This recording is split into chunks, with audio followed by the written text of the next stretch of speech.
हाय दोस्तों, स्वागत है आपके अपने YouTube channel train your brain में। इस टाइम हम लोग पार्ट 3 पढ़ रहे हैं, पैसे की समझ क्यों सिखाई जानी चाहिए। तो कहानी को आगे बढ़ाते हैं। नियम 1, आपको संपत्ति और दायित्व का अंतर पता होना चाहिए और हमेशा संपत्ति ही खरीदनी चाहिए। अगर आप अमीर बनना चाहते हैं तो आपको बस इतना ही जानने की ज़रूरत है। यह पहला नियम है, यही इकलौता नियम है। यह बहुत आसान लगता है, परंतु ज़्यादातर लोगों को यह पता ही नहीं है कि यह नियम कितना महत्वपूर्ण है। ज़्यादातर लोग पैसे की समस्याओं में सिर्फ इसलिए उलझे रहते हैं क्योंकि उन्हें यह पता ही नहीं होता कि संपत्ति और दायित्व में क्या फ़र्क होता है। अमीर लोग संपत्ति इकट्ठी करते हैं, गरीब और मध्यवर्गीय लोग दायित्व इकट्ठे करते हैं। और मज़े की बात यह है कि उन लोगों को यह लगता है कि वे संपत्ति इकट्ठा करने हैं। जब अमीर डैडी ने माइक और मुझे यह बताया तो हमने सोचा कि वे मजाक कर रहे हैं। हम दो बच्चे अमीर बनने का रहस्य जानने के लिए इतने हैरान परेशान थे, जबकि उनका जवाब इतना आसान था। यह इतना ज़्यादा आसान था कि हमें इस बात पर सोचने के लिए बहुत देर तक ठहरना पड़ा। संपत्ति क्या होती है? माइक ने पूछा। अभी उस बारे में चिंता मत करो, अमीर डैडी ने कहा।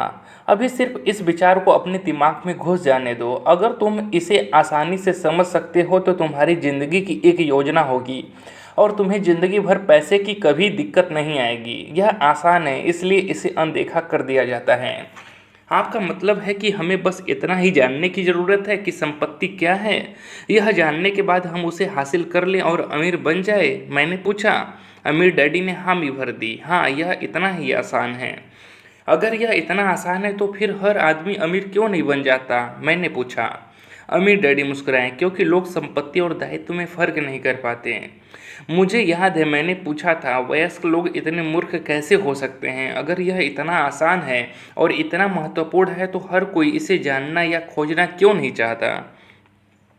संपत्ति और दायित्व क्या होते हैं, यह समझाने में अमीर डैडी को बस कुछ ही मिनट लगे।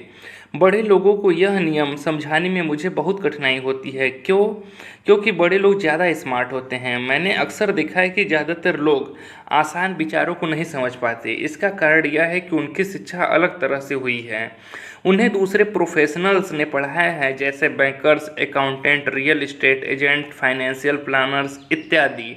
ज़्यादातर बड़े लोगों के सामने मुश्किल यह होती है कि उन्हें बहुत कुछ भूलना पड़ता है और एक बार फिर से बच्चा बनना पड़ता है। एक समझदार वयस्क को अक्सर ऐसा लगता है कि आसान परिभाषाओं पर ध्यान देना मूर्खता है। अमीर डैडी किस सिद्धांत में यकीन करते थे? Keep its simple stupid. मूर्ख, इसे आसान ही रहने दो। इसलिए वे हमें दो छोटे बच्चों के सबक को आसान बनाते थे और इस तरह उन्होंने हमारी पैसे की नींव को ज़्यादा मजबूत बना दिया। तो दिक्कत या उलझन किस बात से आती है, या इतनी आसान चीज़ किस तरह कठिन बन जाती है? कोई ऐसी संपत्ति क्यों खरीदता है जो असल में दायित्व होती है? इसका जवाब हमें अपनी बुनियादी शिक्षा में मिलता है।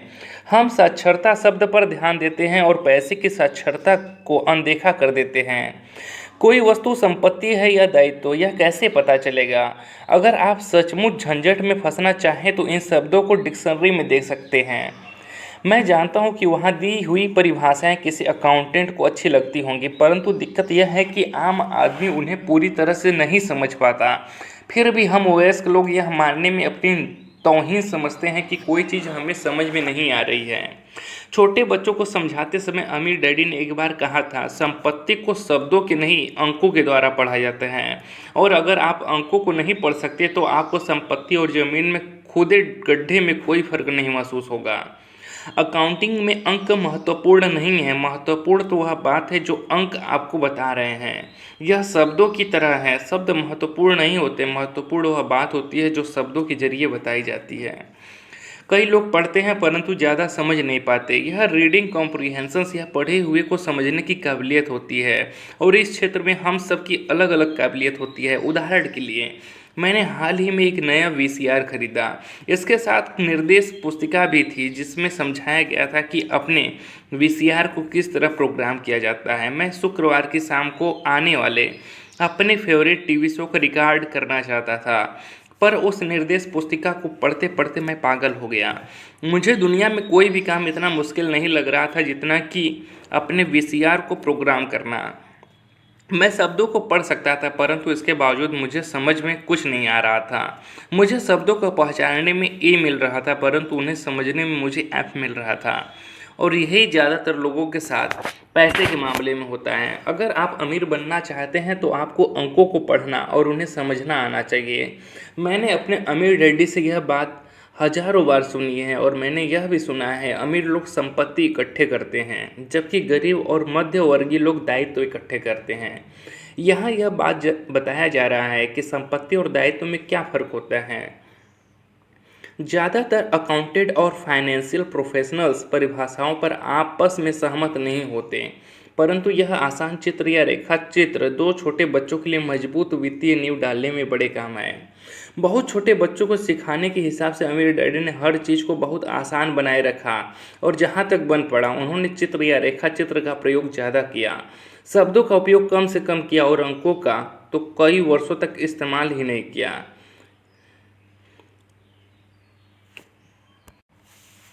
यह एक संपत्ति का कैश फ्लो पैटर्न है। ऊपर दो बॉक्स बने हैं, जब से सबसे ऊपरी वाले बॉक्स में आय लिखा है और निचले वाले में व्यय लिखा है। उसके नीचे दो बॉक्स और बने हैं, जिसमें लेफ्ट वाले में संपत्ति और राइट वाले में दायित्व लिखा है। जो एरो का चिन्ह है वह संपत्ति से आय वाले में गया है। ऊपर दिया हुआ बॉक्स एक इनकम स्टेटमेंट है, जिसे अक्सर लाभ और हानि का स्टेटमेंट भी कहा जाता है। यह आमदनी और खर्च बताता है, आने वाला पैसा और जाने वाला पैसा। नीचे का चित्र बैलेंस शीट है। इसे इसलिए यह कहा जाता है क्योंकि इसमें संपत्ति और दायित्वों को एक साथ मिलाकर दिखा जाता है, यानी उन्हें बैलेंस किया जाता है। कुछ लोग जिनमें पैसे की समझ नहीं होती, इनकम स्टेटमेंट और बैलेंस शीट के बीच के संबंध को नहीं जानते। यह संबंध जानना बहुत ज़रूरी है। पैसे की तंगी की असली वजह यह होती है कि लोग संपत्ति और दायित्व के बीच के अंतर को ठीक से नहीं समझ पाते हैं। अक्सर इन दोनों शब्दों की परिभाषाएं भी समस्या खड़ी कर देती हैं। अगर आपको दुविधा में पढ़ना अच्छा लगता है तो आप शब्दकोश उठाकर उसमें संपत्ति और दायित्व शब्दों का मतलब देख लें। अब इन परिभाषाओं का मतलब अकाउंटेंट को तो अच्छी तरह समझ में आ सकता है, परंतु आम आदमी के लिए यह वैसी ही बात हो गई जैसे परिभाषा का मतलब मैंडेरिन जैसी किसी विदेशी भाषा में लिखा गया हो। आप परिभाषा में लिखे हुए शब्दों को तो पढ़ सकते हैं, परंतु उन्हें अच्छी तरह समझना कठिन है। इसलिए जैसा मैंने पहले कहा था, मेरे अमीर डैडी ने हमेशा दोनों छोटे बच्चों को यह आसान परिभाषा सिखाई। संपत्ति वह होती है जो आपकी जेब में पैसा डालती है। अच्छी, आसान और उपयोग में आने वाली परिभाषा। क्या? संपत्ति वह होती है जो आपकी जेब में पैसा डालती है। अब एक दायित्व का कैश फ्लो पैटर्न दिया गया है, जिसमें दो बॉक्स बने हुए हैं, जिसमें ऊपर वाले बॉक्स में आय और नीचे वाले बॉक्स में व्यय लिखा गया है। उसके नीचे दो और बॉक्स बने हैं, जिसमें लेफ्ट वाले में संपत्ति और राइट वाले में दायित्व लिखा गया है। इस बार जो एरो का चिन्ह है वो दायित्व से व्यय की तरफ गया है। अब चूंकि संपत्ति और दायित्व को चित्रों में समझा दिया गया है, इसलिए शब्दों में दी गई परिभाषाओं को समझना ज़्यादा आसान होगा। संपत्ति वह चीज़ है जो मेरी जेब में पैसे डालती है। दायित्व वह चीज़ है जो मेरी जेब से पैसे निकालती है। वास्तव में आपको इतना ही जानने की ज़रूरत है। अगर आप अमीर बनना चाहते हैं तो आप ज़िंदगी भर संपत्ति खरीदते रहिए। अगर आप गरीब या मध्य वर्गीय आदमी बनना चाहते हैं तो आप दायित्व खरीदते रहिए। इनके बीच के फर्क को न जानने से ज़्यादातर लोग जीवन भर पैसे की तंगी से परेशान रहते हैं। पैसों के लिए आदमी इसलिए परेशान होता रहता है क्योंकि वह न तो शब्दों को समझ पाता है, न ही अंकों को। जिन लोगों के सामने पैसे की मुश्किलें आ रही हैं, उन्हें यह समझ लेना चाहिए कि शब्दों या अंकों में ऐसा कुछ है जिसे वे पढ़ नहीं पा रहे हैं। कोई चीज़ ठीक से उनकी समझ में नहीं आ रही है। अमीर लोग इसलिए अमीर होते हैं क्योंकि इस मामले में वे पैसे की तंगी से परेशान लोगों से ज़्यादा समझदार होते हैं। तो अगर आप अमीर बनना चाहते हैं और अपनी दौलत को बनाए रखना चाहते हैं तो पैसे की साक्षरता और समझदारी महत्वपूर्ण है, शब्दों में भी और अंकों में भी। चित्रों में जो तीर लगे हैं वे पैसे के बहाव यानी कैश फ्लो को बताते हैं। ध्यान रखिए, सिर्फ अंकों से पूरी बात समझ में नहीं आती और सिर्फ शब्दों से भी पूरी बात समझ में नहीं आती। महत्व तो पूरी कहानी का होता है। किसी वित्तीय रिपोर्ट में अंकों को पढ़ना प्लाट या कहानी ढूंढने की तरह ही है। पैसा कहाँ जा रहा है, इस बात की कहानी। 80% परिवारों को पैसे की कहानी यह होती है कि वे अमीर बनने के लिए कड़ी मेहनत करते जाते हैं। इसका कारण यह नहीं है कि वे पैसा नहीं कमाते, असली कारण यह है कि वे जिंदगी भर संपत्ति की जगह दायित्व खरीदते रहते हैं। उदाहरण के तौर पर यह एक गरीब आदमी या घर पर रहने वाले नौजवान का कैश फ्लो पैटर्न है। इसमें दो बॉक्स ऊपर दिएंगे, इसमें जिसमें आय के रूप में उसका तनख्वाह आता है और व्यय व्यय के रूप में वह टैक्स देता है, भोजन, किराया, कपड़े, मनोरंजन और यात्रा पे खर्च करता है। और उसके नीचे दो बॉक्स बने हैं जिसमें संपत्ति और दायित्व दिखाया गया है। यह मध्य वर्गीय आदमी का कैश फ्लो पैटर्न है। इसमें भी ऊपर दो बॉक्स बने हैं जिसमें सबसे ऊपर वाले बॉक्स में है, उसके नीचे भी है, फिर उसके नीचे दो बॉक्स बने हैं जिसमें लेफ्ट में संपत्ति और राइट में दायित्व है। इसमें क्या करता है, जो मध्यवर्गीय आदमी वो रोजगार से आय करता है और उसके बाद दायित्व खरीदता है और दायित्व से भी उसके पैसे खर्च होते हैं और जो आय कमाता है उससे भी उसके पैसे क्या करता है, वो खर्च करता है। इसे सिंपल भाषा में देखते हैं। रोजगार से व्यक्ति आय कमाता है यानी कि तनख्वाह के रूप में, फिर उसके बाद वो व्यय करता है कहाँ पे, टैक्स देता है, मॉर्टगेज पे, स्थायी व्यय, भोजन, कपड़े, मनोरंजन पे भी वो क्या करता है, पैसे खर्च करता है। इसके बाद वो कुछ दायित्व खरीद लेता है जैसे कंज्यूमर लोन्स, क्रेडिट कार्ड, और इन सब से भी उसका व्यय क्या होता है, बढ़ता चला जाता है।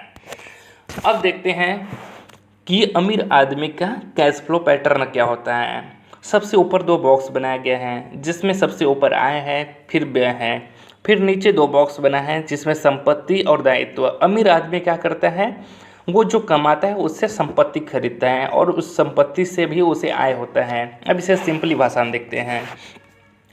अमीर आदमी जो आय कमाता है उससे संपत्ति के रूप में क्या खरीदता है, stock, bonds, notes, real estate और बौद्धिक संपदा।